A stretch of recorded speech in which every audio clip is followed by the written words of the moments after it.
fuck it, let's talk about it. So, this Harriet Tubman movie came out, right? I watched the shit. I didn't watch it in the movie theater, I'm not even gonna lie to you. They got straight to the fucking point with this one. I mean, it was nothing extravagant about it. I mean, the movie was called Harriet. It was just called Harriet. There was no Underground Railroad or any kind of catchy, mostly usually good movies have good titles. This shit was just Harriet. I mean, first 30 minutes, nigga, they was on her ass. There was no build up. There was no warming up. I mean, in the first 15 minutes, she gets slapped by the white man, her slave owner. Her mother's crying. She's running, chucking and ducking. They chasing her. They shooting down, the K9s and all that crazy stuff.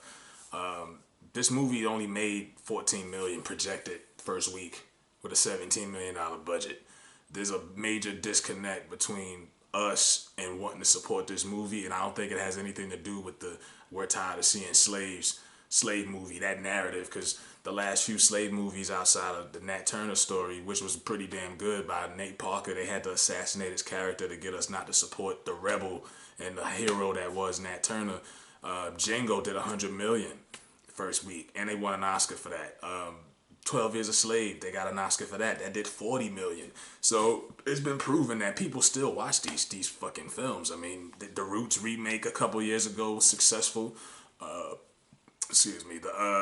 The Underground show with John Legend. So it's not that the whole reason, it just looked shitty. When you look at a preview, you can tell when something looks good. This didn't look good, and it wasn't.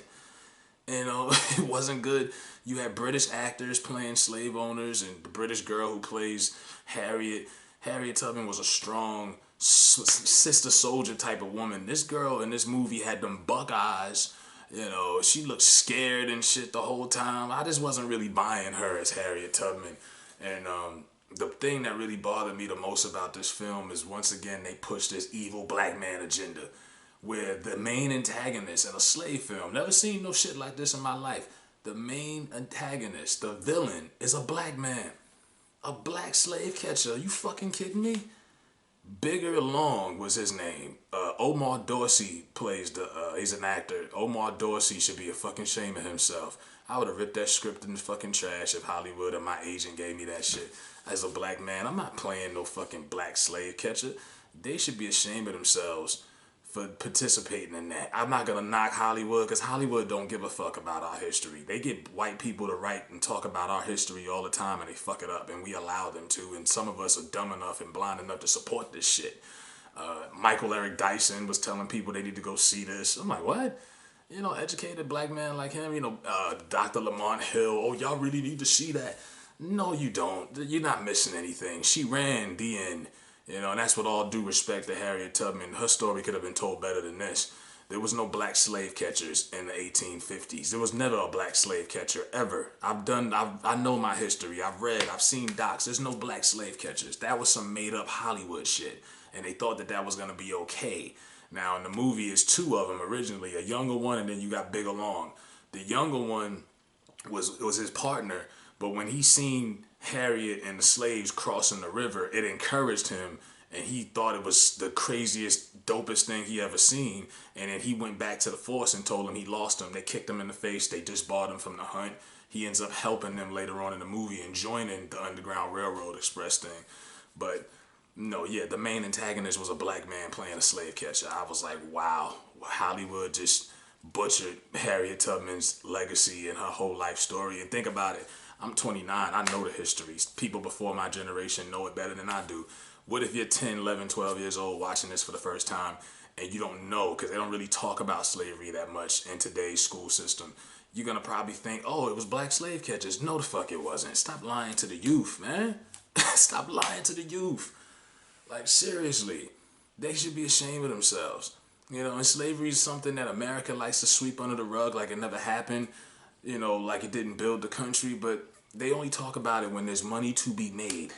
When there's a film or a TV show that they can benefit and make money off of it. They didn't make a lot of money off this. Like I say, $17 million budget. They only grossed $14 million in the box office.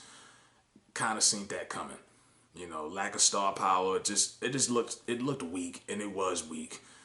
But some of the black actors, like I say, Omar Dorsey, Janelle Monáe was in this movie. Janelle Monáe, she was a free woman that helped Harriet get on her feet when she got to Philly. Vanessa Calloway, OG. Vanessa Calloway, what are you thinking doing in this? Come on, man. I was disgusted. I was like, really? That's what we doing now? You know, nah. It's just the same. They shouldn't be telling our history, period.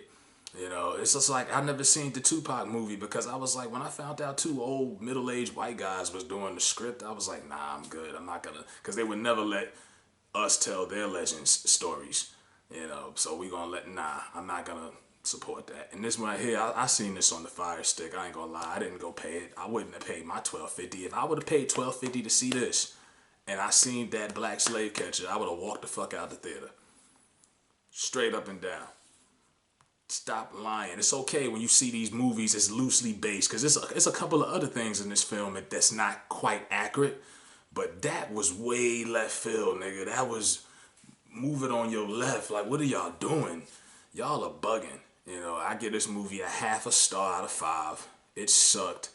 Harriet Tubman's rolling in her grave, and they do this in the wake of her about to be on a $20 bill, which she has to share, by the way, with Andrew Jackson. She'll be on the back of it, ironically. But yeah, this is disrespectful to her family and her legacy. And anyone who thinks this movie was good, you're fucking smoking. You're smoking some shit. This movie was garbage. Period. End blank point story. It was garbage. And like I say, it got straight to the point. They was on her ass. I put it like that. It was no storyline really. As soon as the movie come on, they just she was out of there, you know. But Harriet Tubman deserved better than this. I don't think everyone needs a movie, but if they're gonna do it the right way. Hopefully Netflix or somebody with some fucking common sense, they do it the right way, because she needs more justice than this. This was horrible. I ain't gonna lie to you. I ain't gonna hold you, Chief. This was bad. So that was me and what I thought. You know, if you watched it, let me know what you think. If not, you know, oh fucking well. You didn't miss anything. That's all I'm saying. I'm out, man.